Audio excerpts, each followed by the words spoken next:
Bonjour, je m'appelle Marie-Maxime Bergeron, diététiste nutritionniste. Aujourd'hui, je vous donne mes 5 conseils comment bien manger à deux. Mon premier conseil, faites un grand ménage de votre garde-manger.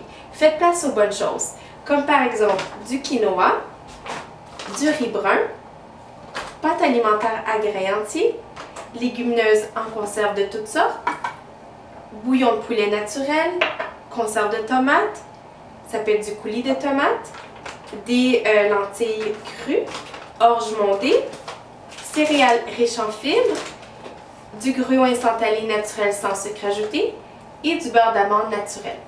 Les moins bonnes choses, comme le croustille, le chocolat, les bonbons, mettez les moins à vue et ayez aussi des aliments compromis dans le fond pour se gâter et prendre en collation dans la semaine, comme du maïs soufflé, des biscuits aux figues, des noix non salées, de la compote de pommes non sucrées, des fruits séchés, des craquelins riches en fibres et des barres granola riches en fibres.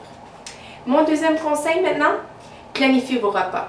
Donc selon l'inventaire de ce que vous avez, planifiez vos soupers en incorporant quand même 1 à 2 nouveaux aliments dans la semaine. Pour les soupers, prenez soin d'avoir des quantités supplémentaires que vous allez pouvoir utiliser en reste pour le lunch le lendemain, que ce soit le repas en tant que tel que vous réchauffez ou la protéine que vous pourrez réutiliser soit dans une salade ou un sandwich.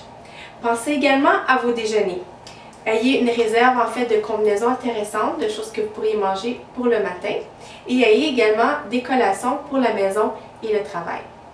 Si vous êtes du type plus spontané, vous pouvez quand même arriver à planifier un peu dernière minute vos repas en ayant des pièces de viande dans le congélateur et avec votre conjoint, vous pourrez décider la veille de ce que vous avez envie de manger. Ayez également des légumes soit congelés ou frais dans le frigo et ayez votre base de féculents, donc vous pourriez avoir des combinaisons intéressantes pour vos soupers. Mon troisième conseil que je vous donne, c'est au niveau des tâches. Alors partagez-les. Une personne pourrait aller faire l'épicerie et toute la mise en place des aliments, donc par exemple couper les légumes, et l'autre personne pourrait cuisiner dans la semaine.